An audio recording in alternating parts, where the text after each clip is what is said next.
sobre a fé relacionada, vamos assim dizer, ao conhecimento científico. Nós vivemos num mundo, 2024, um mundo tem avançado muito nos últimos anos no conhecimento científico. Eu costumo dizer, e imagino que seja de senso comum, que o conhecimento científico ele avança de uma forma espetacular, de uma forma muito rápida, no sentido de que há 30 anos atrás, 5 anos de desenvolvimento científico era uma coisa. Sei lá, 15 anos era uma coisa. Hoje em dia, a mesma coisa que há 30 anos atrás demorava 15 anos para se descobrir, hoje se demora 5. Ou seja, cada vez mais rápido, o avanço é cada vez mais rápido, cada vez mais progressivo e cada vez mais impactante. E nós, como cristãos, nós precisamos entender o que a Bíblia fala sobre conhecimento científico.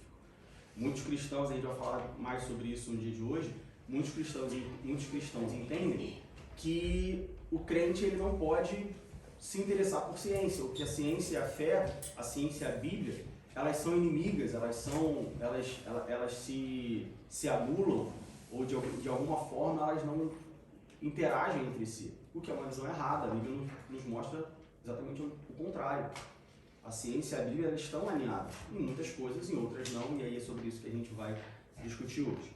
Hebreus 11:3, quem achou pode ler. Pela fé entendemos que os mundos, pela palavra de Deus, foram criados, de maneira que aquilo que se vê não foi feito do que é aparente.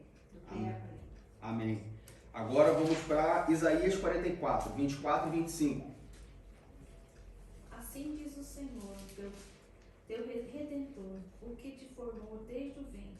Eu sou o Senhor que faço tudo, que sozinho estendo os céus e espalho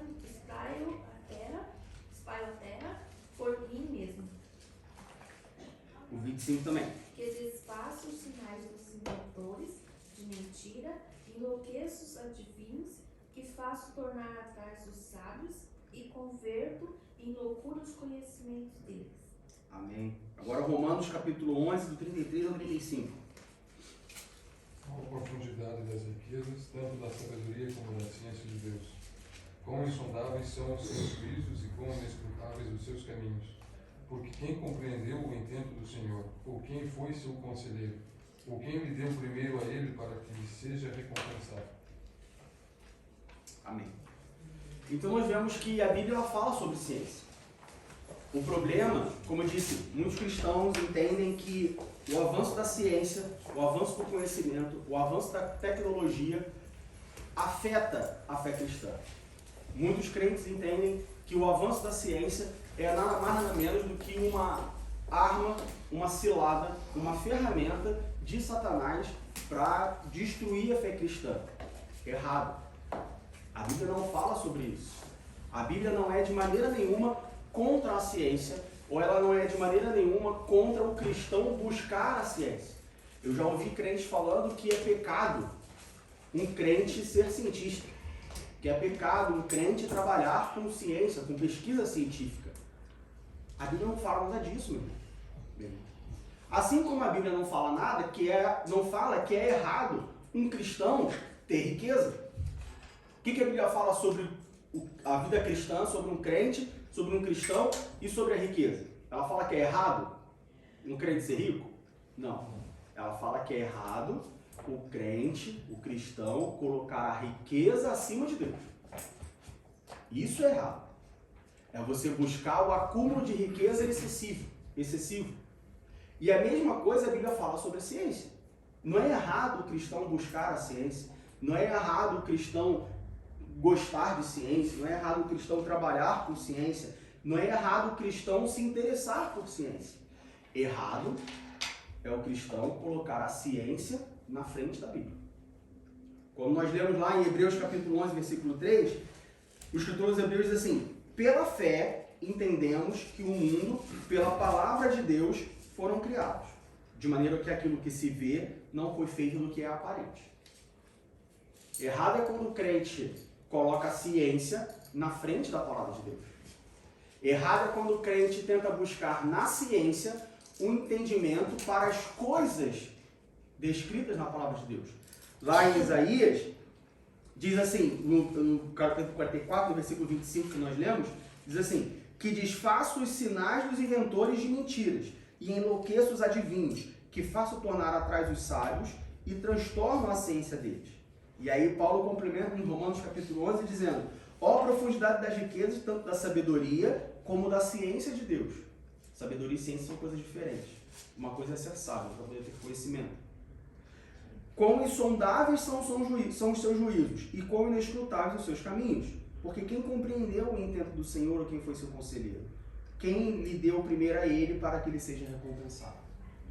Então, pra gente, o ponto de partida da nossa aula hoje é: a Bíblia não é contra a ciência. A Bíblia não é contra o crente buscar a ciência. A Bíblia não é contra o crente estudar a ciência. A Bíblia não é contra o crente ser um cientista, ser um pesquisador. Não, a Bíblia não tem nada a ver com isso. A Bíblia não é contra isso. A Bíblia é contra, assim como várias outras coisas, ao crente colocar as outras coisas, e aí você pode colocar essas outras coisas: a riqueza, a ciência, o trabalho, a família, qualquer outra coisa na frente da palavra de Deus, ou na frente de Deus. Aí sim nós começamos a ter um problema. Bom, como que surgiu essa busca pela ciência, ou essa filosofia de que as coisas elas precisam ser provadas, elas precisam ser racionais? Alguém já ouviu falar de René Descartes? Não? René Descartes foi um filósofo que ele começou com uma filosofia que a gente pode chamar de racionalismo. O que é o racionalismo? O racionalismo é um sistema filosófico onde o critério único para demonstrar ou para guiar a verdade vem pela demonstração racional das coisas. Ou seja, o que o racionalismo diz? Ele diz o seguinte: esse copo existe? Não sei, eu consigo provar que ele existe? Consigo. Eu consigo pegar o copo. Então o copo existe. Esse copo está cheio? Não sei, eu consigo provar que ele está cheio? Eu boto ele na boca e eu consigo beber água. Então ele está cheio. Isso aqui é água? Não sei, eu consigo provar que isso aqui é água? Eu vou provar, eu vou experimentar, e se conseguir provar, então ele é água. Ou seja, o racionalismo é um sistema filosófico, é uma filosofia onde a busca da verdade vem pela demonstração racional. Se eu consigo demonstrar, se eu consigo provar, se eu consigo juntar 1 mais 1 e o resultado dá 2, então aquilo é verdade. Então aquilo existe. E ao longo dos anos, isso tem se tornado cada vez mais o norte da humanidade. Isso tem cada vez mais se tornado a direção pela qual ou para a qual a humanidade tem se guiado. As coisas hoje, todas as coisas, elas precisam ser racionais, elas precisam ser provadas. E muitas pessoas confundem isso com ciência. Muitas pessoas confundem isso com pesquisas. E aí é onde começa a entrar a falsa ideia de que a Bíblia é contra a ciência. Não, a Bíblia não é contra a ciência. Ela é contra a filosofia racionalista. São coisas diferentes. René Descartes foi um dos autores. Foi o autor da famosa frase: penso, logo existo. Os irmãos já ouviram essa frase? Já leram isso em algum lugar? Ouviram ontem, na verdade. A frase é muito mais famosa que o seu autor. Qual é o problema da frase penso, logo existo? A frase penso, logo existo, ou o pensamento, ou a ideia penso, logo existo, ela é racionalista. Eu só existo porque eu penso. Se eu não pensar, então eu não existo. Só que qual é o problema disso? O problema disso é que isso mostra um homem do mente, alma e corpo. A mente pensa, o corpo existe. O corpo só existe porque a alma pensa. Mas nós somos duos ou triunos? Nós somos triunos. Então, quando a gente entra na filosofia racionalista, a gente pratica, vamos dizer assim, ou a gente vai pelo caminho do penso, logo existo, nós estamos deixando de fora uma parte que, de acordo com a Bíblia, nosso manual de regra, fé e prática, é fundamental para a nossa existência. Que parte é essa? O Espírito. Quando nós vamos pelo caminho do penso, logo existo, da alma com o corpo, onde eles se completam e explicam ou complementam um ao outro, nós estamos deixando de lado o nosso espírito. A Bíblia nos mostra, e nós já falamos sobre isso em diversas ocasiões, que nós, seres humanos, nós somos compostos de corpo, alma e espírito. O que é o corpo? Matéria, o pó. O corpo, ele expressa as ações de quem? Da alma. Então, se a minha alma está triste, eu choro através do corpo. Se a minha alma está feliz, eu sorrio através do corpo. Se a minha alma está cheia de amor pela minha esposa, eu abraço a minha esposa. E o espírito, ele é responsável pelo quê? Conexão com Deus. A nossa conexão com Deus. A alma, ela fica entre o espírito e o corpo. É por isso que Paulo fala que aquilo que ele queria fazer, aquilo que o espírito dele diz, faça, ele não faz. Aquilo que ele não queria fazer, aquilo que o espírito dele diz, não faça, ele faz. Quando nós falamos, penso, logo existo, mais uma vez, nós estamos deixando de fora a parte fundamental da nossa existência, o nosso espírito. O dia que nós morrermos, ou o dia que Jesus voltar para nos buscar, o que acontecer antes? O corpo, ele se desfaz. Como o irmão William falou, é pó. Né? Do pó vieste, ao pó voltarás. Você conhece alguém que o corpo está inteiro, que morreu e que o corpo está inteiro? A única pessoa que eu conheço foi... Não é Stalin? Como é que é o nome do russo lá? Aquele congelado, não? Não é Stalin, não. Foi antes... Lenin. Se vocês forem na... Não que eu tenha ido, mas... por acaso eu vi isso essa semana passada. Lá na Praça Vermelha tem um memorial lá onde Lenin está... Eles gastam, se não me engano, acho que 200... Não sei se é 200 milhões, 200 mil dólares, euros. Assim, uma quantia bem absurda a ponto de começar a levantar questionamentos se realmente é válido isso. Eles gastam uma quantia absurda por ano para manter o corpo de Lenin embalsamado, né? Tem um processo que chama, e aí se você for, você consegue ver o corpo do Lenin. E o cara já morreu há alguns vários anos. Mas tirando essas situações, e mesmo assim mantém o corpo dele, mas né, não o corpo dele como tira um monte de coisa e tal, enfim. Só mantém meio que a casca. Mas o fato é que o corpo, quando nós morremos, ele volta para a terra, se desfaz. A alma passa a existir, porque se não tem corpo, não precisa de alma. Mas o que mantém vivo, por assim dizer? O nosso espírito. Então, como que nós cristãos vamos deixar a parte fundamental da nossa existência? Vamos deixar a única parte que voltará a Deus, porque quando morre o espírito se volta a Deus. Como que a gente vai deixar isso de fora, se utilizando de uma filosofia que é baseada na dualidade ao invés na nossa composição triunfo? Aí é onde começa o problema. Então nós vemos que o problema não é a ciência. O problema está quando nós buscamos a ciência deixando Deus de lado. O problema não está no penso logo existo. O problema está quando eu direciono o meu pensamento somente para a alma e para o corpo e deixo o espírito de lado. Hoje em dia, ou atualmente, nos últimos anos, tudo que tem, e aí sim nós podemos entender que é uma artimanha de Satanás, que é uma cilada de Satanás, e nós já falamos sobre isso. Atualmente, as pessoas, elas têm sido cada vez mais influenciadas, as coisas têm cada vez mais direcionado as pessoas para sempre deixar o espírito de lado, para sempre deixar Deus de lado, para sempre deixar a parte do homem relacionada a Deus, ou que se relaciona com Deus, ou que busca a Deus, adormecida, de lado. A ponto de que chega um momento que você tem pessoas onde elas confirmadamente não são guiadas pelo Espírito. Não possuem pela sua natureza, mas a gente vê que a parte espiritual da pessoa está completamente adormecida, está completamente, eu diria que hibernando. Existe, mas não tem papel ativo na sua existência nenhuma. Então aí começa o problema da ciência. Tá bom? Quando nós vamos para a Bíblia, Romanos capítulo 12, versículo 3, o apóstolo Paulo nos dá um conselho.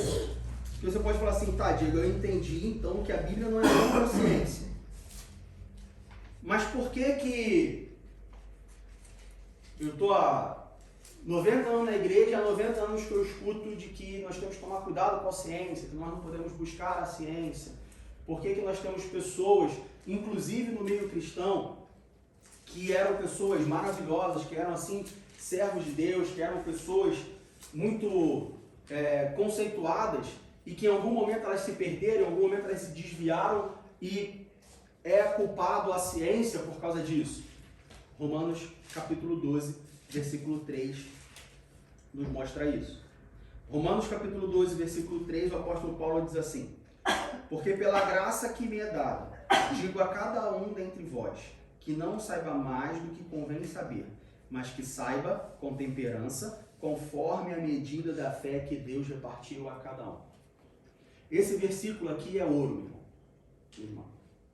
Porque esse versículo aqui é o tipo de versículo que aplica em várias áreas da sua vida, se não todos. Conhecimento teológico. Romanos capítulo 12, versículo 3. Olha só. Não busque saber mais do que convém saber.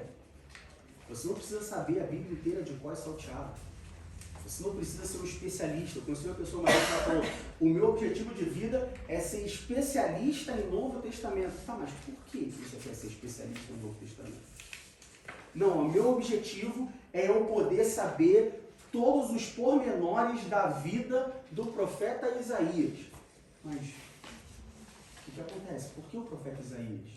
Por que não aprender com as suas profecias? Por que não aprender com as suas palavras aquilo que é relevante para a sua salvação? Então esse versículo ele se aplica, por exemplo, ao conhecimento teológico. Veja que ele não diz que é pecado ou é errado, que o crente não deve buscar o conhecimento. O que Paulo diz é: não saiba mais do que convém saber, mas que saiba, ou seja, não é não saiba, não é não busque, não é não conheça, mas que saiba com temperança, conforme a medida da fé que Deus repartiu a cada um. O que o apóstolo Paulo está dizendo? Olha, não é para você não buscar conhecimento. E aí a gente pode estender esse versículo tanto no âmbito teológico, no contexto teológico, na busca pelo conhecimento teológico, ou seja, o conhecimento sobre Deus, conhecimento da Bíblia, conhecimento das Escrituras, conhecimento das doutrinas, mas também o conhecimento científico. Paulo ele não está dizendo, olha, não busque conhecimento científico. Ele fala, conheça, busque o conhecimento, mas não busque mais do que convém você saber. Busque o conhecimento, seja ele teológico ou científico, conforme a medida da fé. Vocês já ouviram falar sobre a medida da fé? Sim ou não? Quem já ouviu falar sobre a medida da fé? Faz um sinal com a mão. Já ouviu falar sobre a medida da fé? Já ouviu falar sobre a medida da fé? Todos nós temos uma medida de fé. A todos nós é dado uma medida da fé. O que isso significa? Isso significa que a minha medida de fé pode ser, sei lá, vamos usar aqui uma unidade de medida, pode ser 10 litros. Então eu, Diego, eu tenho uma medida de fé de 10 litros. Nosso irmão Franz, ele pode ter uma medida de fé de 20 litros. Nosso pastor pode ter uma medida de fé de 3 litros. Então isso significa que o Franz tem mais fé do que eu e eu tenho mais fé que o pastor? Não. Isso significa que a nossa medida de fé, onde Paulo diz, a medida da fé que Deus repartiu a cada um, isso significa que as nossas medidas são diferentes. Isso significa que se a minha medida são 10 litros e eu estou com 10 litros de fé, eu estou operando segundo a minha capacidade, força máxima. Mas se a medida do Franz, que é 20 litros, só está com 15 litros de fé, isso significa que ele está operando abaixo da capacidade dele. Ainda que a capacidade a qual ele esteja operando seja maior que a minha capacidade completa. Nós precisamos entender isso. Todos nós temos uma medida de fé. Que não somos nós que buscamos. Não somos nós que definimos. mas que foi repartida por Deus a cada um de nós, de acordo com a sua onisciência, obviamente, mas também de acordo com a nossa capacidade. Não adianta Deus me dar 20 litros de fé. Eu não vou suportar 20 litros de fé.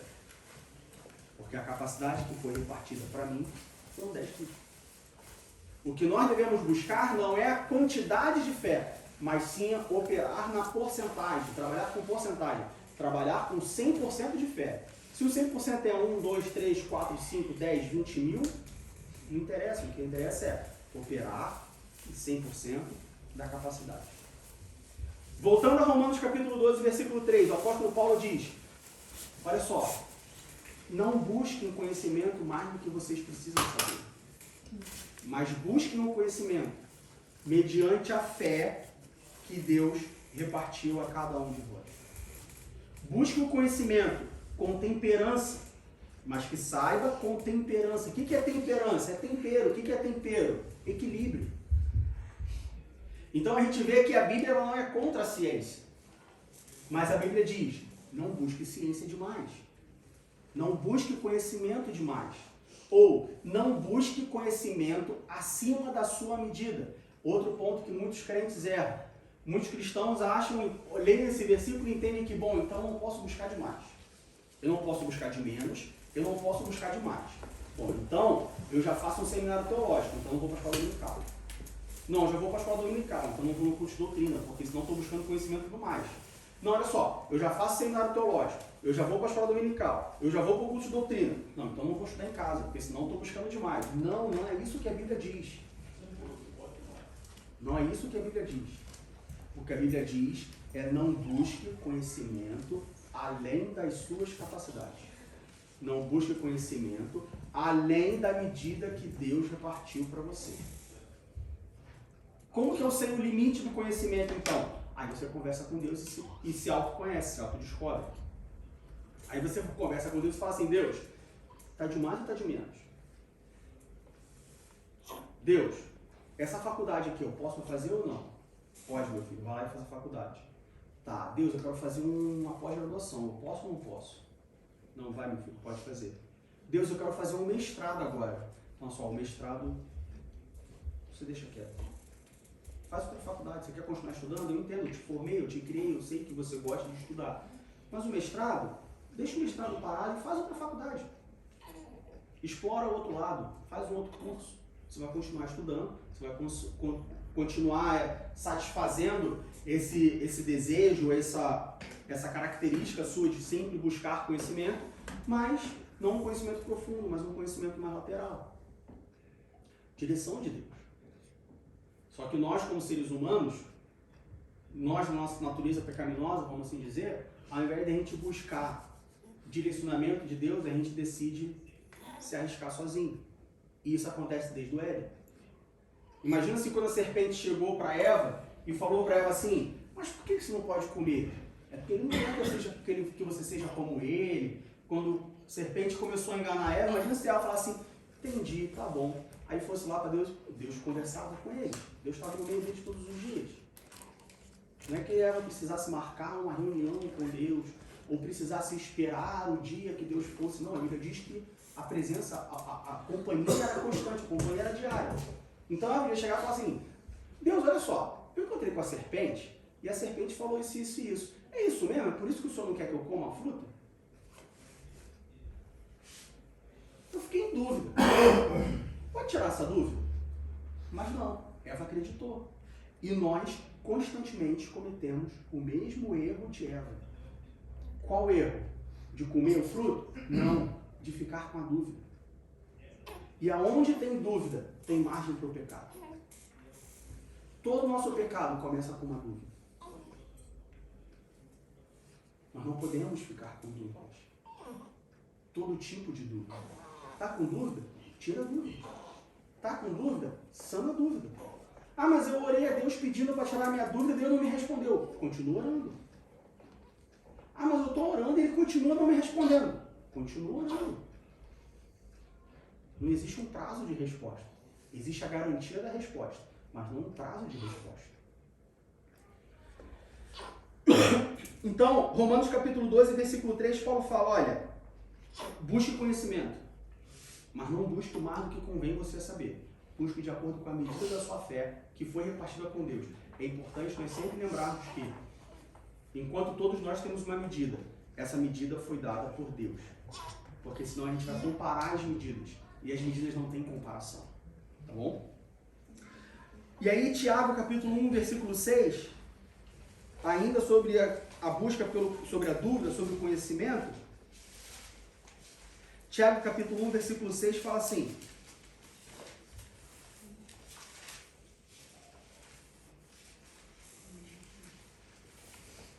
Tiago 1,6 diz: peça, porém, com fé, não duvidando, porque o que duvida é semelhante à onda do mar, que é levada pelo vento e lançada de uma para outra parte. A busca, a imprecisão que a ciência apresenta, como assim? Não sei se alguém já teve essa oportunidade de estudar alguma coisa do ponto de vista científico.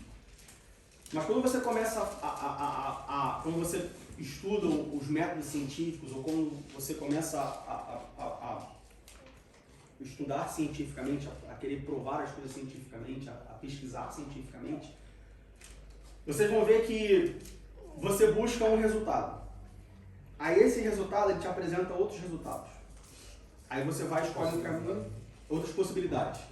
Aí você vai escolhe uma das possibilidades, aí você vai em outra possibilidade.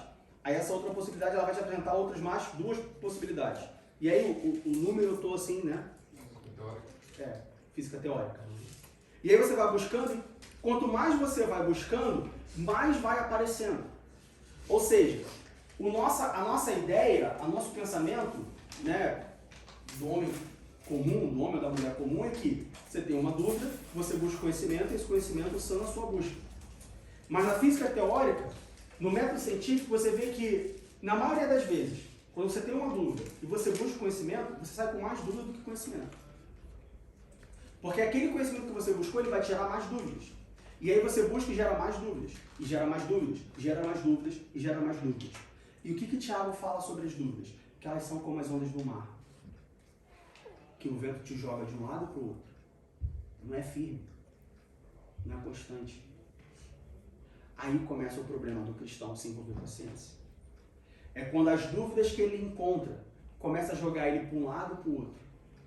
As dúvidas que ele encontra começa a afastar o crente da direção certa, que é a palavra de Deus. Isso é uma experiência muito fácil de nós fazermos.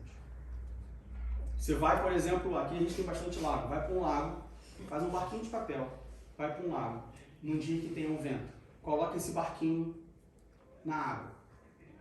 É imprevisível? É imprevisível você dizer para onde esse barco vai. Não sabe. Ele pode ir para uma margem, ele pode ir para outra, ele pode ficar parado, ele pode afundar, você não sabe dizer. Agora, se você botar ele, por exemplo, num riacho, você também encontra bastante em Ribeirinho, você vê um riachozinho, uma coisa bem estreitinha, uma coisa bem pequenininha, uma coisa bem contida. Você coloca um barquinho ali, ele vai chegar do ponto A ao ponto B, ele pode ir para um lado, para o outro, mas em teoria, em condições normais de temperatura e pressão, ele vai chegar no destino final dele. Por quê? Porque ele está menos sucinto à imprevisibilidade. A dúvida, ela traz imprevisibilidade. Diego, mas então como que eu posso buscar conhecimento, buscar sanar a minha dúvida, mas sem estar sujeito a essas imprevisibilidades que, como o Tiago diz, vão me jogar de um lado para o outro e eventualmente me fazer desviar da fé cristã? Buscando conhecimento à luz da Bíblia. Mas, Diego, a Bíblia não fala de conhecimento. Diego, a Bíblia não fala de ciência. A Bíblia não fala de método científico. Bom, falar ela fala. Pode não ser da forma com a qual você procura. Às vezes você está buscando uma passagem bíblica que mostra, sei lá, Moisés no meio do deserto, montando um laboratório e fazendo experiências laboratoriais. Talvez você espera o apóstolo Paulo escrevendo a uma das suas igrejas sobre o laboratório que ele montou no quintal da sua casa, onde ele fazia diversas experiências, onde ele tinha diversos experimentos e fazia prova das coisas que ele buscava, das verdades que ele buscava. Isso você não vai encontrar na Bíblia. Mas quer ver onde nós encontramos bastante ciência? Gênesis. Jó. Nós encontramos ciência pura ali. Para Gênesis. Abra sua Bíblia em Gênesis capítulo 2, versículos 15, 19 e 20.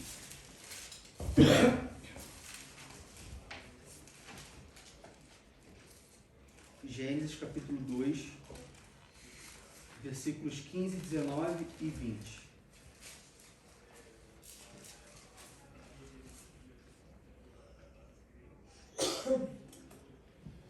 Gênesis 2, 15, 19 e 20 diz assim: E tomou o Senhor Deus o homem e o pôs no jardim do Éden para o lavrar e o guardar. Deus ele pegou o homem e colocou no jardim para fazer o quê? Para lavrar, ou seja, para cuidar, para fazer ela produzir. O que é lavrar uma terra? É você trabalhar aquela terra para que ela produza fruto, não é isso? Então Deus ele colocou o homem no jardim do Éden, colocou Adão no jardim do Éden, para Adão lavrar o jardim, trabalhar aquilo ali para que aquilo produzisse algo. Então muita gente pensa que Deus colocou Adão no jardim do Éden e Adão ficou embaixo da árvore, pegando a fruta no pé e comendo. Não. A gente tem uma ideia, mas a gente não pode dizer com certeza em que condições o Éden estava quando Deus colocou Adão no Éden. Mas uma coisa a gente pode garantir, que Deus colocou Adão no Éden para lavrar, para trabalhar, para fazer o jardim produzir. E tomou o Senhor Deus o homem e o pôs no jardim do Éden para lavrar e o guardar. Versículos 18 e 19. Diz assim, 19 e 20. Havendo, pois, o Senhor Deus formado da terra todo o animal do campo e toda a ave dos céus, então Deus ele colocou Adão no jardim para lavrar o jardim, para fazer ele produzir e para guardar o jardim. Aí, depois que Deus tinha feito todo o animal do campo e toda a ave da terra, os trouxe a Adão para este ver como lhe chamaria. Deus ele não criou o cachorro e falou, esse aqui vai ser o cachorro. Deus ele criou o cachorro, levou para Adão e falou, Adão, o que te parece? Vê aí como você vai chamar ele. E tudo que Adão chamou a toda alma vivente, tudo que vive, ou tudo que vivia naquele momento, naquela época, naquele lugar, isso foi o seu nome. Adão colocou o nome. Então, Adão, ele foi capacitado por Deus para, através da ciência, olhar para o cachorro e falar assim, eu não sei o nome latino do cachorro. Latim? É. É com canino. Canino, né? Alguma coisa parecida. Canis alguma coisa. Será? Não que Adão tenha chamado o cachorro de canis alguma coisa, porque não existia língua grega. Mas o que eu quero dizer é, Deus colocou em Adão a capacidade criativa, a capacidade científica de Adão pegar um cachorro e falar assim, não, isso aqui é um cachorro. Aí ele pegou o gato e falou assim, não, mas isso aqui é diferente desse, isso aqui é um gato. Aí ele pegou um leão e falou assim, não, mas o leão ele tem a ver com o gato, porque ele tem essas características que são iguais. Ele é diferente do cachorro. Aí Adão pegou o cavalo e falou assim, peraí, o cavalo é diferente do gato, mas o cavalo também é diferente do cachorro. Tá, então esse aqui é o cavalo. Então tem um cavalo, tem um cachorro, tem um gato. E aí o leão fica com o gato. Mas o burro está parecido com o cavalo. Então o burro... Entende o que Adão fez? Deus colocou em Adão a capacidade criativa, Deus colocou em Adão o conhecimento, a capacidade científica de olhar para as plantas e falar assim, tá, isso aqui é um tipo de planta, isso aqui são as... Eu sou péssimo com esse nome. Orquídea, bromélia. Mas tem um tipo específico, não é carnívora, não, é suculenta. Eu gosto muito, não faço a mínima ideia do que ele significa, mas eu acho maneiro, eu acho interessante. Não, porque isso aqui é uma suculenta. Eu trabalhei com uma pessoa que ele falou assim, ele falou pra mim assim uma vez, você tem plantas na sua casa? Eu falei, rapaz, mal cuido de mim, quanto mais de planta. Aí ele, não, eu vou te dar uma suculenta. Eu falei, cara, se me der uma suculenta eu como, porque suculenta é minha carne. Mas Adão, ele olhou para as plantas e falou assim, não, isso aqui é uma suculenta, isso aqui é uma suculenta. Não, isso aqui é não sei o que, isso aqui é não sei o que lá, essa aqui é para cá. Adão fez isso mesmo. Como que Adão faz isso sem conhecimento científico? Para você poder fazer essa categoria, essa categorização, para você poder fazer essa organização, para você dar nome, você precisa de uma capacidade científica, de investigação, de observação. Como que Adão fez isso se a Bíblia fosse contra o conhecimento? A Bíblia não é contra o conhecimento. A Bíblia não é contra a ciência. A Bíblia é contra a busca pela ciência, em detrimento da busca por Deus. Quando Adão faz tudo isso, quando Adão coloca em prática toda a capacidade científica e criativa que Deus colocou em Adão, e por consequência colocou em nós também, Adão faz isso diante de Deus. Adão faz isso para a glória do nome de Deus. Você quer ser um cientista? Vai ser um cientista mesmo. Seu filho quer ser um cientista? Que ele seja um cientista. Mas que ele seja um cientista. Que você seja um cientista para a glória do nome de Deus. A Bíblia nos diz que tudo que nós fazemos deve ser para a glória do nome do nosso Deus. Quero ser um astronauta. Para que você quer ser um astronauta? Para você ir para o espaço, olhar a Terra e falar assim, porque o mundo briga e não tem paz, porque daqui nós somos pequeninos demais. Olha onde nós chegamos. Há alguns anos atrás a gente achava que a Terra era plana e agora a gente vê que a Terra é redonda e o espaço, a próxima etapa é a gente ir para Marte, colonizar, não sei o que, papapá. Ou você quer ser um astronauta para quando você chegar lá em cima, você olhar a Terra e você falar assim, caramba, olha o que Deus fez. Olha o que Deus fez. Olha quão insignificante eu sou diante de Deus, porque eu olho aqui de cima e eu vejo o globo terrestre, todo mundo pequenininho. Deus, ele é lá de cima e ele vê o universo inteiro, onde a ciência diz que ainda está em expansão, onde a ciência diz que é infinito. Deus olha tudo isso e vê tudo isso menor do que um astronauta quando está no espaço vê a Terra. Então, para que você quer ser um cientista? Para que você quer buscar conhecimento científico? Qual o objetivo que você tem nisso? Se for para a glória do nome do nosso Deus, então busque. Se for de acordo com a medida da fé que Deus te deu e colocou em você, então busque, então vá fundo mesmo. Vá fundo mesmo. Não impeça as crianças, os filhos. Eu já vi crente falando, não, crescer você tem que ser pastor. Não só, pastor não é uma profissão. Pastor é um ministério. Eu vejo muitas pessoas, às vezes você vê um videozinho, né? Volta e meia tu recebe no WhatsApp, não sei o quê, papapá, da criança, porque quando crescer eu quero ser pastor. Uma parte de mim fala, né? Talvez essa criança ela admire, né, o ministério do pastorado e tudo mais. Legal, mas outra parte de mim fala assim, essa criança sabe o que é ser pastor? Por que essa criança quer ser um pastor? Puxe conhecimento. Se aprofunde no conhecimento, mas sempre de acordo com a medida que Deus tem. Quando nós extrapolamos a medida da nossa fé na busca do conhecimento, é quando as coisas começam a se degringolar. Aliás, tudo na nossa vida começa a ser um problema quando nós ultrapassamos a medida que nós recebemos de Deus. Pare para pensar. Todas as vezes que você cometeu um pecado, todas as vezes que algo deu errado na sua vida, ela começou quando você ultrapassou a medida. Quando nós ultrapassamos a medida que Deus nos colocou. É aí que está o problema. E com a ciência não é diferente. Quer ver um outro exemplo? 1 Reis, capítulo 4, versículo 29. 1 Reis, capítulo 4,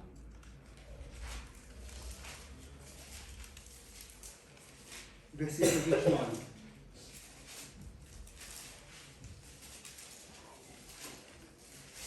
E aí a gente vê um exemplo de uma pessoa que teve mais conhecimento do que e sabedoria do que Adão, talvez. Mas que o fim foi diferente.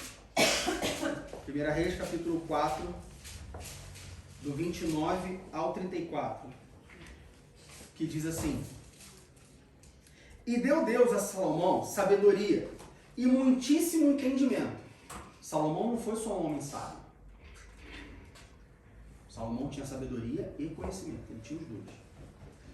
E muitíssimo entendimento, e largueza de coração como a areia que está na praia do mar.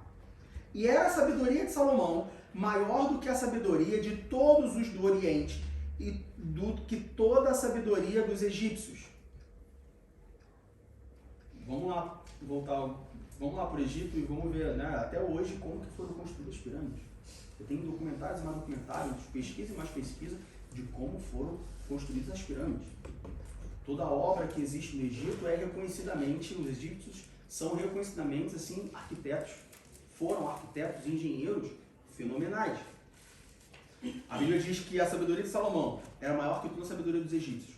E era ele ainda mais sábio do que todos os homens, e do que Etã, Israelita, e do que Emã, e Calcol, e Darda, filhos de Maol, e correu o seu nome por todas as nações em redor. E disse 3.000 provérbios, e foram os seus cânticos 1.005. A gente ouve alguém falando um provérbio, né? Minha mãe falava muito, quem com porcos anda, farelo come. E aí, pô, minha mãe é sábia, porque ela falou, quem com porcos anda, farelo come, né? Focinho de porco na tomada, e tudo mais. Salomão disse 3.000.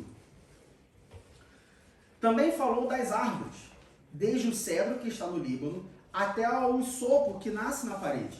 Também falou dos animais e das aves e dos répteis e dos peixes. E vinham de todos os povos a ouvir a sabedoria de Salomão e de todos os reis da terra que tinham ouvido da sua sabedoria. Salomão, na Bíblia, é um exemplo de um homem em que Deus deu abundância de conhecimento e sabedoria. Nós vemos lá em Paulo, lá em Romanos, que Paulo fala sobre conhecer na medida de que Deus deu a cada um de nós.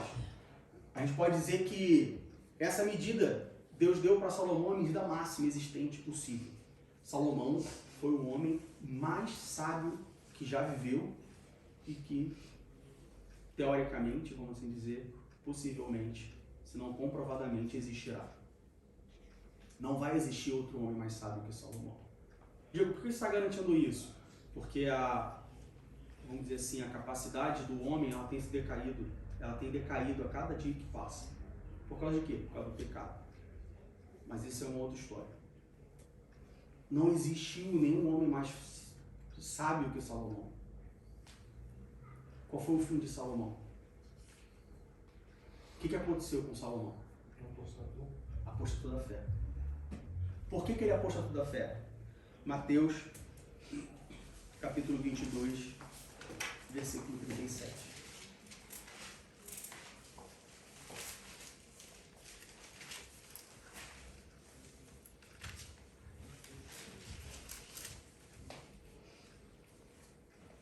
Mateus 22, 37 diz assim: E Jesus disse: Amarás o Senhor teu Deus de todo o teu coração, e de toda a tua alma, e de todo o teu... De todo o teu... Em algum momento, Salomão amou mais a sabedoria e o conhecimento que Deus tinha dado a ele, do que o próprio Deus que o deu a sabedoria e o conhecimento. Aí é onde começa o problema. O problema não é ser muito sábio. O problema não é ter muito conhecimento. O problema é quando a sabedoria e o conhecimento ultrapassam o amor a Deus. Aí nós temos um problema. E olha que interessante. O próprio Salomão, o mais sábio que já existiu, com todo o conhecimento que Deus deu a ele, ao mesmo Salomão que apostatou da fé, em Eclesiastes, capítulo 1, versículo 18, ele diz assim: Porque na muita sabedoria há muito enfado, e o que aumenta em ciência, aumenta em trabalho. Na muita sabedoria tem muito enfado. O O que aumenta em ciência, aumenta em trabalho. Você quer conhecer muito? Vai trabalhar mais. Mas não é trabalhar de trabalhar, não. Não é trabalhar de horas por dia trabalhando, não. O muito conhecimento vai te dar mais trabalho. O muito conhecimento vai te causar mais trabalho para as coisas. O muito conhecimento, ele te traz enfado. Aí a gente volta lá para Romanos, onde Paulo diz: busque conhecimento, mas não busque mais do que convém você a saber, mas busque de acordo com a medida que Deus te deu. Às vezes nós buscamos conhecimento mais do que a nossa medida. E qual é o problema disso? O problema é que esse conhecimento mais do que a nossa medida vai nos dar trabalho mais do que a nossa medida. Aí entra o ditado de que pecado não é roubar. O pecado é você roubar e não conseguir carregar, não é? O pecado não é você conhecer. O problema é você conhecer e não saber o que fazer com esse conhecimento. Aí ele vai te gerar um problema. O pecado não é você ser rico. O problema é você ser rico e essa riqueza te trazer mais problemas. Te trazer problemas que você não sabe lidar com eles. Aí ele vai causar a sua destruição.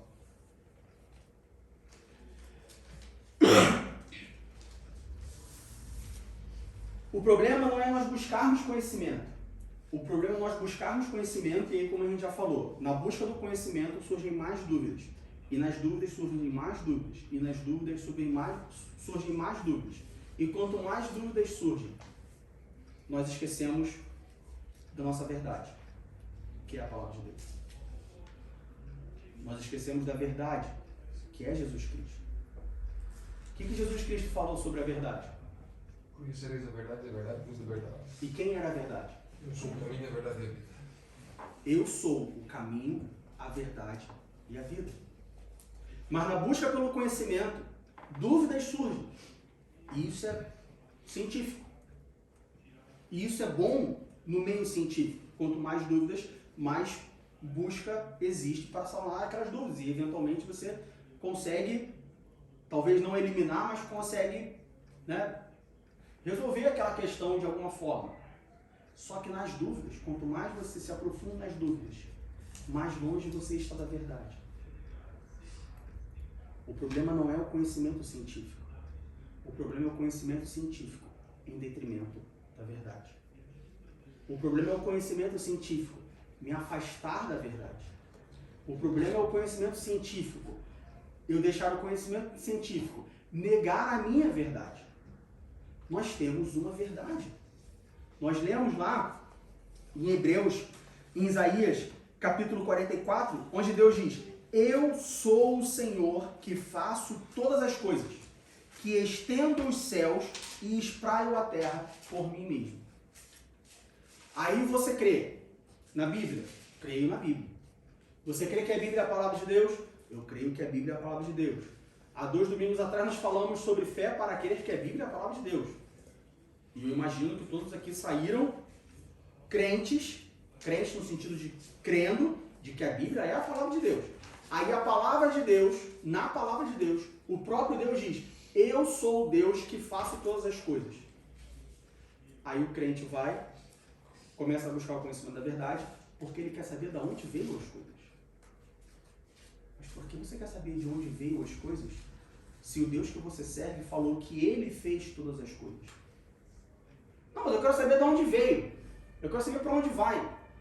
Não, meu amigo, minha irmã, o próprio Deus que você serve falou que ele fez todas as coisas. Não, eu sei que ele fez todas as coisas, mas eu quero saber como ele fez todas as coisas.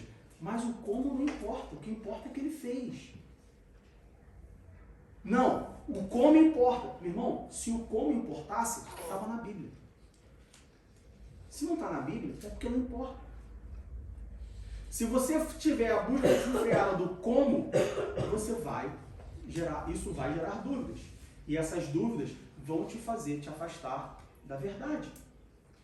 E aí, na busca pelo como, você perdeu o bem mais precioso que existe para você, a sua salvação. A Bíblia é a palavra de Deus. A Bíblia contém a mensagem do Evangelho. A Bíblia contém tudo o que nós precisamos para voltar a encontrar a Deus. Tudo que nós precisamos para voltar a Deus, a Bíblia nos dá. Ela não nos dá como os dinossauros morreram. Ela não nos dá como que a matéria foi criada. Ela não dá como que as coisas existiram. Porque não importa. Porque não precisa. Porque um dia, tudo isso vai acabar. Porque a Bíblia diz, e tudo se fez novo. Depois que as coisas findarem, depois, para nós, né, pré-tribulacionistas, milenistas, dispensacionalistas, depois que Jesus voltar, que passar a grande tribulação, que tiver o milênio, que tiver a batalha do Armagedon, que tiver o julgamento final, a palavra de Deus nos diz que tudo se fez novo. Uma das coisas que nós aprendemos em bibliologia, ou seja, o estudo da Bíblia, como a Bíblia foi formada, é na inspiração plenária e verbal da Bíblia. Então, quando a Bíblia diz tudo se fez novo, é porque tudo se fez novo. Aí eu te faço uma pergunta. O irmão William está com esse terno, esse blazer azul aí. Imagina que ele tem um furo nesse blazer. Está rasgado.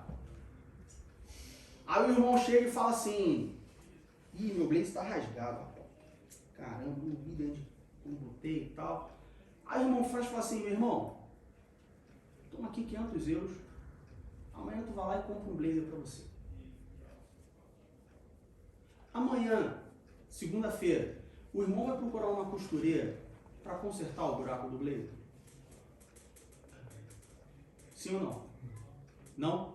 Por quê?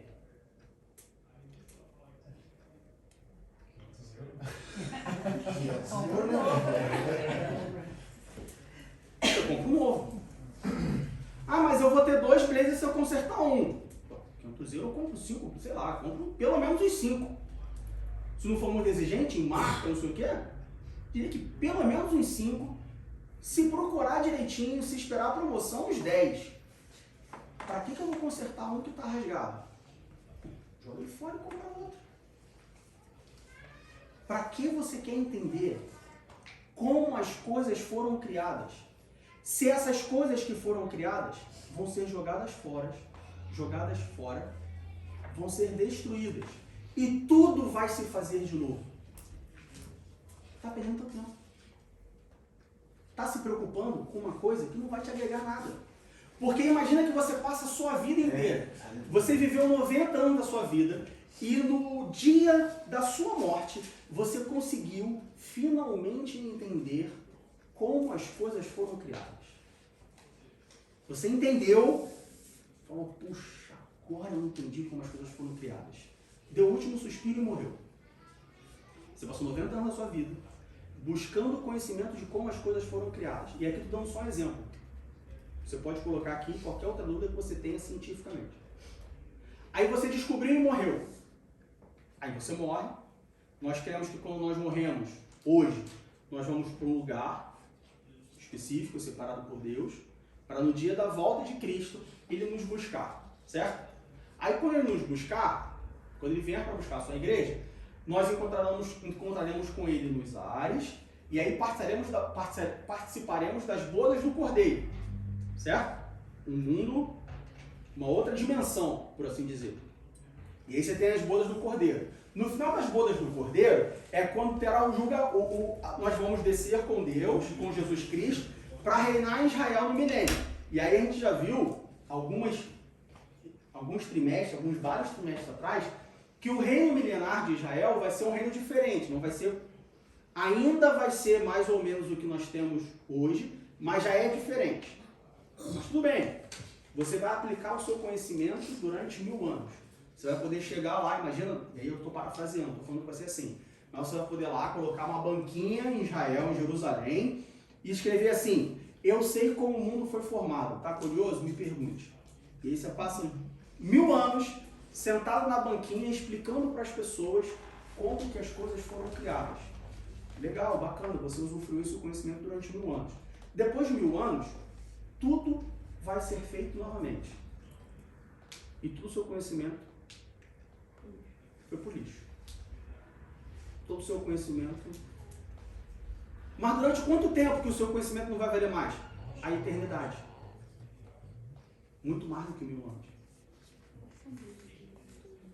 Só que pense que nessa busca pelo conhecimento, isso vai tirar dúvidas. E essas dúvidas, como o Tiago diz, podem te tirar da direção correta. Podem te tirar, te desviar do ponto onde você tem que chegar. Aí eu te pergunto, vale a pena o risco? Fala. E nesse caso, o conhecimento extra, vamos dizer, né? Tipo, como Salomão conhecia dos peixes, do mar, toda essa ciência, não da Bíblia em si própria, da mensagem, né? Essa a gente tem que conhecer. A gente tem que conhecer, mas como eu disse, Paulo, Romanos capítulo 3, eu não sei se estava ali, se estava chegado, Romanos capítulo 3? Sim. Sim? Romanos capítulo 3, Paulo diz, não conheça mais do que convém conhecer. Isso se aplica em todo tipo de conhecimento. Ah, nós temos que continuar conhecendo a Bíblia. Sim, claro. Eu não colocaria que o conhecimento bíblico é mais importante ou menos importante que o conhecimento científico. São conhecimentos diferentes, para coisas diferentes. Mas para ambos, a mesma regra se aplica. Não convém mais do que te convém, não conheça mais do que te convém saber. O que convém está na Bíblia. O que convém está na Bíblia. Se não tem resposta na Bíblia, então é porque... Às vezes, o crente se desvia não pela busca do conhecimento científico, mas ele se desvia pela busca do conhecimento bíblico. Poderia te listar aqui pelo menos umas 3 pessoas. Crentes, pastores, líderes cristãos, vamos assim dizer, que se desviaram por conta da busca desenfreada do conhecimento bíblico. Mas, irmão, ele estava conhecendo a Bíblia, sim, mas ele estava conhecendo mais do que convinha ele conhecer. Ele estava conhecendo mais do que a medida que Deus repartiu para ele. Entende?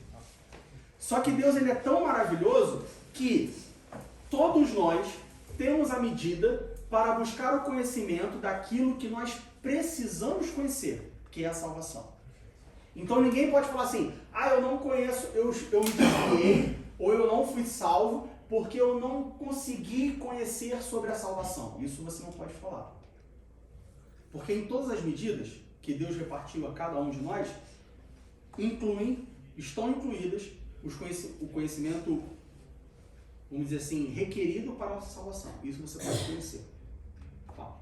É o outro extremo que você falou, de você tentar entender de onde vêm as coisas, né? O outro extremo seria você ficar tentando entender como vai ser depois da morte, como vai ser depois... E aí você fica tentando estudar essas coisas e deixa de se preocupar com o que você tem que viver agora para ser salvo. Exatamente. É interessante como que as pessoas, elas, de novo, meu povo sofre por causa da falta de conhecimento, né? Diz a palavra de Deus. E aí é interessante como, quando a gente, voltando para Descartes, voltando para o penso logo existe, voltando para o racionalismo, tudo parte de uma dúvida, né? Como que começa a busca pelo conhecimento? A partir de uma dúvida. Sim ou não? Sim ou não? Sim. Então a busca pelo conhecimento, ela começa por uma dúvida. Se você tem uma certeza, você não precisa buscar conhecimento. Você não precisa se aprofundar naquilo ali. Quando tem uma dúvida, aí você se aprofunda. E aí, os crentes, eles seguem essa linha de que tudo começa com uma dúvida. Só que a vida cristã, ela começa com o quê? Uma dúvida ou uma certeza? Uma certeza. Se a vida cristã começa com uma certeza, se a vida cristã começa com uma verdade, qual é essa certeza ou qual é essa verdade?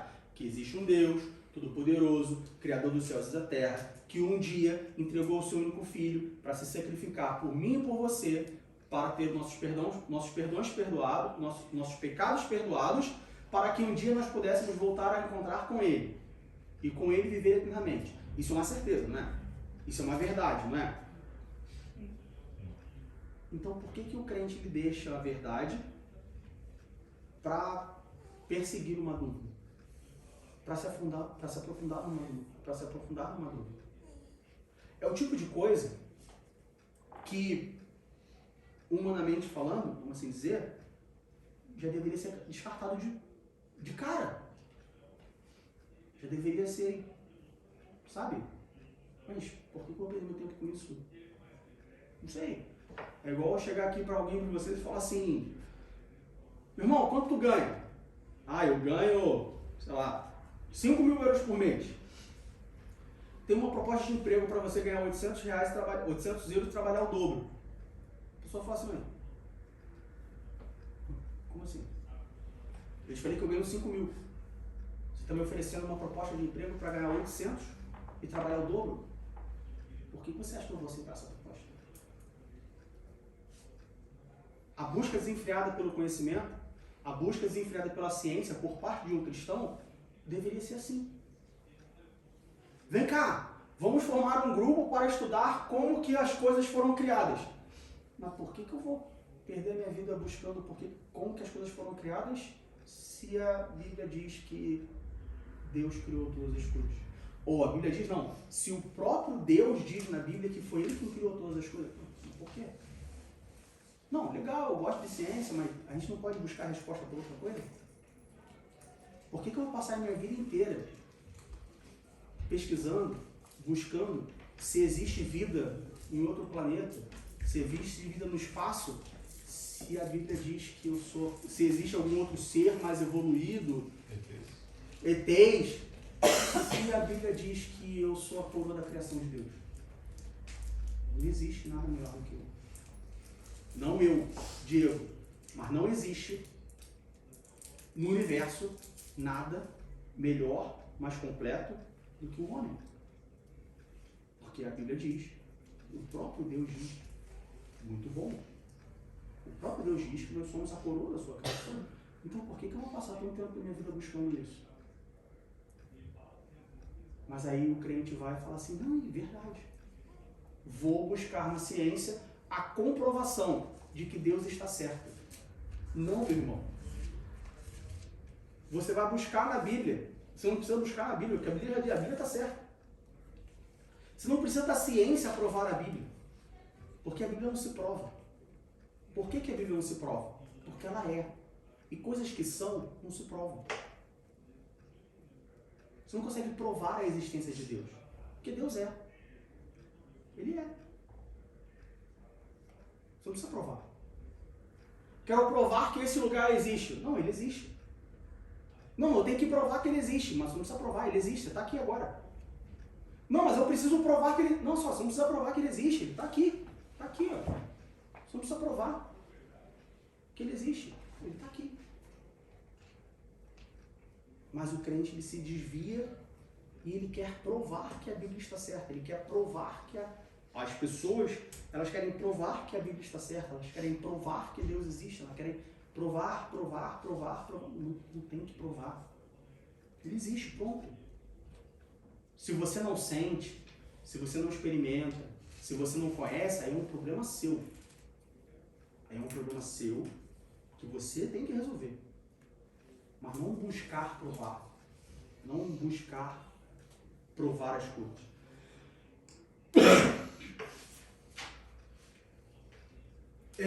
Teve uma pesquisa, alguns anos atrás, uma pesquisa universitária, e que foi provado cientificamente, ou estatisticamente, que muitos crentes, muitos jovens cristãos, eles, quando entram na faculdade, nas universidades, e tem até um pastor muito conhecido que escreveu até um livro sobre isso,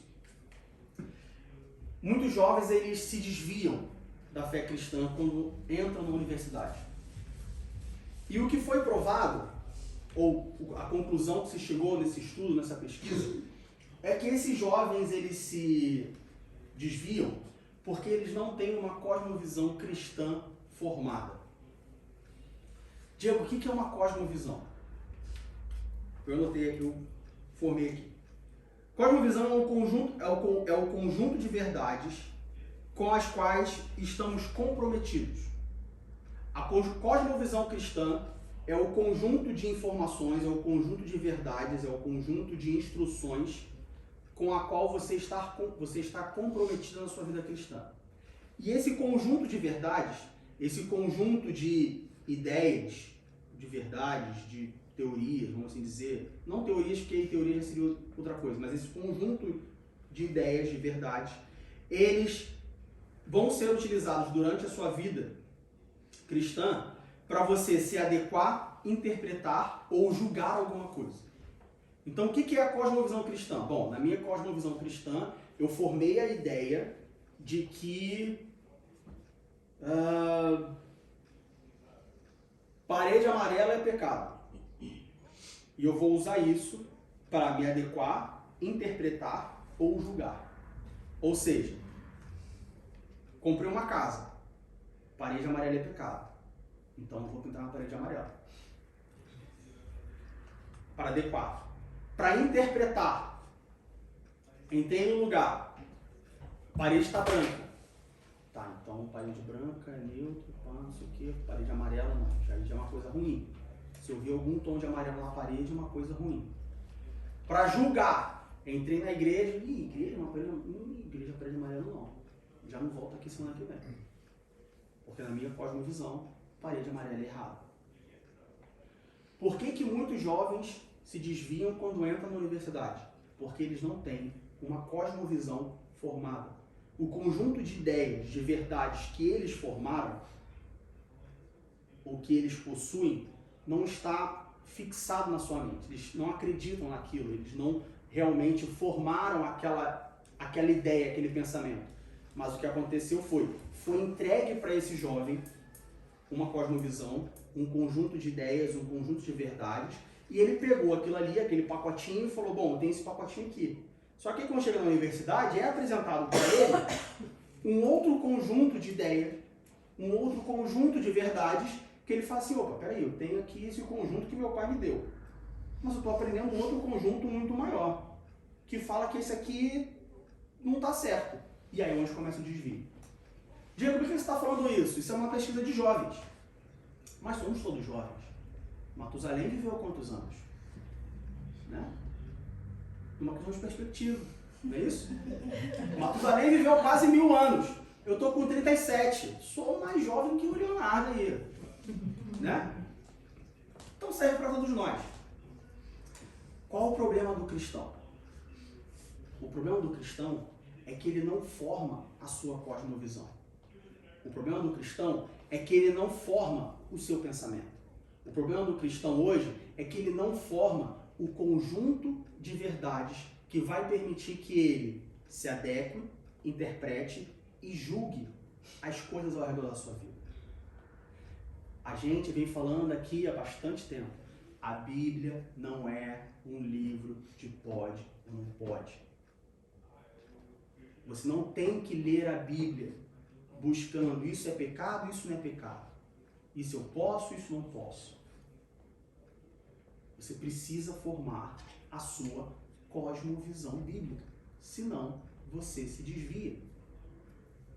Porque aí você recebe de alguém, e aí esse alguém pode ser seu pai, quando você era criança, sua mãe, quando você era criança, você foi criado na igreja, isso é muito comum. Você pode receber isso do seu professor da escola dominical. Você pode receber isso do seu pastor. E se você só receber e passar para frente, o dia que você encontrar uma informação, o dia que você encontrar alguma coisa que fale contra aquilo, você vai falar, opa, peraí, estão me falando diferente. Eu acredito que isso aqui é verde. Aí chegou uma pessoa e falou que isso aqui é amarelo. Olhando bem, de lado ele parece amarelo. Me fala que é verde. Mas eu estou vendo aqui que ele tem um tom de amarelo. E aí você passa isso aqui é amarelo então agora. Tá, mas você ouviu a sua vida inteira que é verde. Por que você trocou por amarelo? Porque você ouviu que era verde. Você não chegou à conclusão de que era verde. Vocês estão entendendo? Por isso que tem que se desvia. Fala. Por isso que tem, quer dizer, não necessariamente por isso, mas também por isso que às vezes você vê, eu pelo menos eu lembro dela, porque eu ainda não era cristão nem nada, que eu tinha visto no noticiário brasileiro um casal, é um negócio bem do bem idiota que eu vou comentar, mas um casal que eles diziam que estavam lendo na Bíblia, eu não sei sob orientação de que demônio, que não é possível, estavam achando que deveriam consagrar uma criança como é que eu vou dizer, indagar a criança ao fogo, uma coisa do tipo, porque, rapaz, eu não me pergunto como é que chegaram nessa conclusão. Já ouvi essa história. Mas tinha lido na Bíblia, a Bíblia mandava, e eu lembro que nessa reportagem que eu vi, os policiais receberam uma denúncia, chegaram na casa antes de que matasse uma criança. Porque eles iam de fato sacrificar a criança, né? É. Eu já li essa história já. Tem uns quatro coisas assim que os caras leem na Bíblia, o pessoal lê na Bíblia e acabam fazendo um monte de bobagem. Aquele cara até foi, acho que foi o irmão Luiz Benedictor, aquele brasileiro, pastor, eu acho, que falou assim, pega uma mulher e adultera. Aí se foi lá Pega uma mulher adúltera, né? Então, por que muitos crentes se desviam? Principalmente quando começam a ter contato com a ciência, quando começam a estudar, né? Você vê a pessoa é crente, aí crente, firme, não sei o que ali, pão, crente fiel e tudo mais. Aí essa pessoa começa, sei lá, ela entra na faculdade, ou ela começa no emprego novo, ela começa a sair daquela caixinha que ela se encontra, ou se encontrava até então, né? Muda de país, tem muito crente brasileiro, que no Brasil era um crente fervoroso e tal, não sei o que, papapá. Aí mudou de país, se desviou. Eu conheço uma pessoa assim, uma jovem, inclusive. No Brasil, fogo puro, reteté, não sei o que, livro estranho do Espírito Santo e aquela coisa maravilhosa. Aí se mudou para a Alemanha, inclusive. Se desviou. Por quê? Porque não tem uma cosmovisão formada. E como que eu formo a minha cosmovisão? Conhecimento. Estudando. Você não vai formar a sua cosmovisão vindo na escola dominical e assistindo a escola dominical. Ah, mas como que a escola dominical vai me ajudar a formar minha cosmovisão? Estudando em casa, vindo para a escola dominical, tirando as suas dúvidas e formando o seu pensamento. E formando a sua opinião. Diga. As experiências com Deus não ajudam também a desenvolver a cosmovisão? Porque eu vejo que às vezes a igreja se preocupa, claro, tem que se preocupar mesmo em ensinar. A gente tem que ensinar sempre. Só que enquanto a pessoa não tiver consciência de desenvolver as suas próprias experiências com Deus, é difícil de formar, ou de lacrar a caixinha da cosmovisão. Né? Sem lacrar a caixinha, qualquer coisa pode entrar. Exatamente. Você não conhece só de ouvir falar. Com a experiência. Quer ver um exemplo na Bíblia que a gente vê isso ilustrativamente? Arca de Noé. A gente pode dizer que a Arca de Noé é um exemplo onde e aí eu preciso que vocês me acompanhem na viagem, tá? A Arca de Noé, a gente pode considerar um exemplo onde a cosmovisão do crente é formada. De um lado, você tem um conhecimento humano, vamos assim dizer. Conhecimento científico no sentido de ciência, não conhecimento técnico, conhecimento da Bíblia, a teologia, trazendo para a Bíblia a teologia e tudo mais. Ou seja, Deus chega para Noé e fala assim, Noé, eu quero que você construa uma arca. Vou usar essa madeira, esse tamanho, assim, assado. Noé foi lá e construiu a arca do jeito que Deus mandou. Exatamente do jeito que Deus mandou. Conhecimento científico, conhecimento técnico, conhecimento bíblico, conhecimento teológico. Mas depois que ele entrou na arca com todos os animais, o que aconteceu antes do dilúvio? Ele fechou a porta e o que aconteceu? E Deus lacrou a porta por fora. Experiência com Deus. Você pode buscar conhecimento bíblico, você pode buscar teologicamente, conhecimento teológico, e você não só pode, mas você deve. Por isso que a gente fala, meus irmãos, igreja não é só culto de louvor e adoração, não. A igreja também é escola bíblica dominical. Nós vimos na semana retrasada, na verdade na anterior, primeiro domingo, foi quando você falou do Espírito Santo, não foi isso? Que o último avivamento que nós tivemos começou uma escola bíblica dominical. Igreja, ser membro de uma igreja, frequentar uma igreja, não é ir nos cultos. É escola bíblica dominical, culto de doutrina, seminário teológico, estudo da Bíblia em casa, leitura da Bíblia em casa, oração em casa e também culto de louvor e adoração. Mas só isso não basta. Só fazer a arca do jeito que Deus mandou não bastava, precisava ser lacrada por fora. E aí, na nossa ilustração da formação da cosmovisão bíblica, da cosmovisão cristã de um indivíduo, O que falta depois de todo esse conhecimento teológico, doutrinário, científico? Experiência com Deus. É isso que vai lacrar a sua cosmovisão cristã. É isso que vai fazer com que a sua cosmovisão cristã, com o seu conjunto de ideias e verdades que você usa para se adaptar, interpretar e julgar as coisas do seu dia a dia, não seja impactada, manchada, influenciada pelo mundo, pelo conhecimento científico do mundo. É isso que vai lacrar.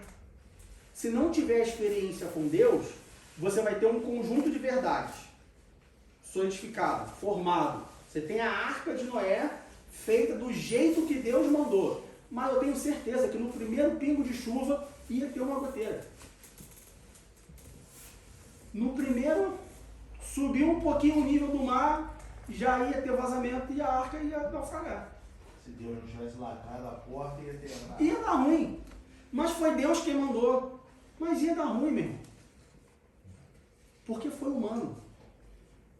Mas se eu conhecer a Bíblia, se eu decorar a Bíblia, e se eu estudar a Bíblia, e se eu souber tudo da Bíblia, e se eu for o teólogo mais renomado que existe no mundo, vai dar ruim, meu irmão. Porque é conhecimento humano. Revelado por Deus, mas ainda assim humano. Para você solidificar, para você lacrar isso, você precisa de uma experiência com Deus. E aí, depois que você tiver a experiência com Deus, todo esse conhecimento, ele está lacrado, ele está fechado, ele está pronto, seguro, firme, na verdade. E aí você não vai ter mais as dúvidas que te jogam de um lado para o outro, como Tiago capítulo 1, versículo 6 fala. Aí você vai ter a certeza de que você vai chegar do outro lado, no exemplo que eu dei do barquinho no lago, e não que você vai parar numa outra margem aleatória que você não sabe como voltar. É isso que falta. Então, para a gente encerrar, nós vemos que o problema não é o conhecimento científico. O problema não é a busca do conhecimento. O problema não é você querer ler, você querer estudar, você querer saber, você querer se inteirar, você querer provar as coisas. Digo. Eu não interromper, mas isso está em Tiago 1, 13 ou 14? 14.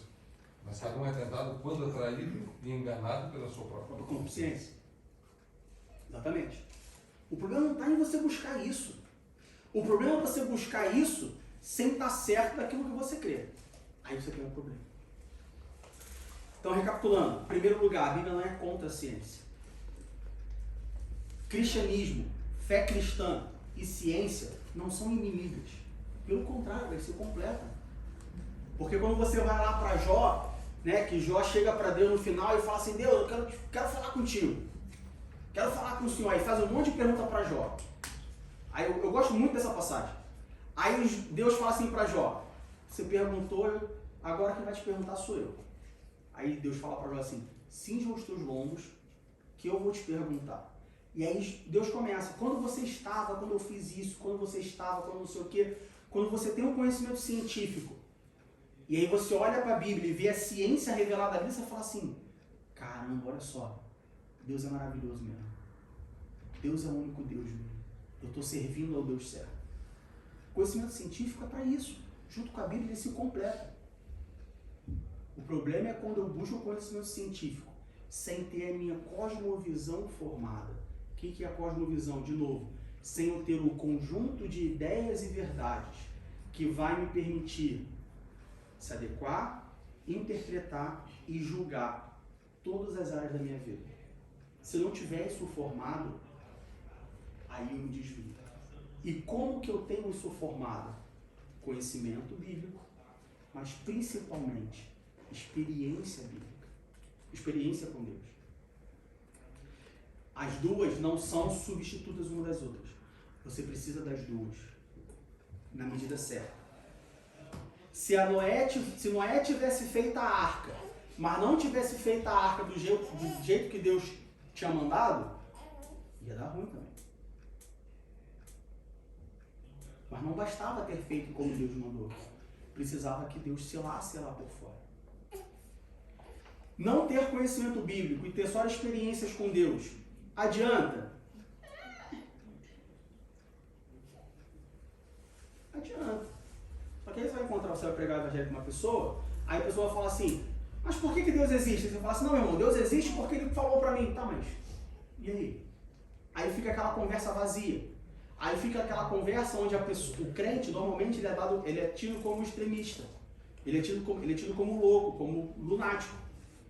Porque ele fala, mas ele não consegue provar. Não provar, mas ele não consegue dissertar sobre aquilo ali. É como, minha mãe falava muito isso, né? Daniel às vezes fala isso também. Filho, não faz isso, mas por que não? Por que não, por que não?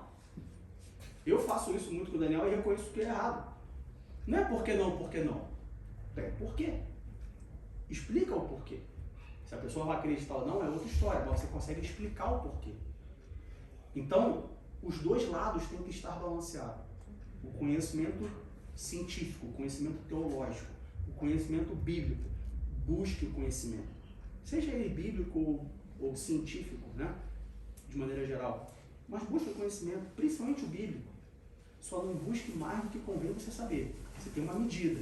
Mas qual é a minha medida? Pergunta para Deus o que Ele te diz. E para complementar isso, para selar isso, para garantir que esse conjunto de ideias e verdades que você tem está blindado, está fechado, está formado, experiência com Deus. Já tenho o conhecimento, o que eu faço? Deus, eu tenho o conhecimento da Tua Palavra. Eu sei a Tua Palavra de cor e salteado. Mas eu preciso de experiência. Lembra de Nicodemos? Que Jesus fala para ele sobre o novo nascimento, sobre o nascimento do Espírito Santo. E Nicodemos fala assim, mas como que eu posso nascer de novo? Aí Jesus fala assim, tu é mestre em Israel e não sabe dessas coisas? Tu vem para a escola dominical, tu faz o seminário, tu vem para o curso de doutrina e tu não sabe dessas coisas? Então busca experiência com Deus. Ah, eu tenho muita experiência com Deus, mas aí me perguntam o porquê, me perguntam quando, eu não sei. Me perguntam quem foi Moisés, eu falo que Moisés é o padeiro lá da esquina. Mohamed? Confundo isso. Eu confundo. Não, então busca conhecimento teórico.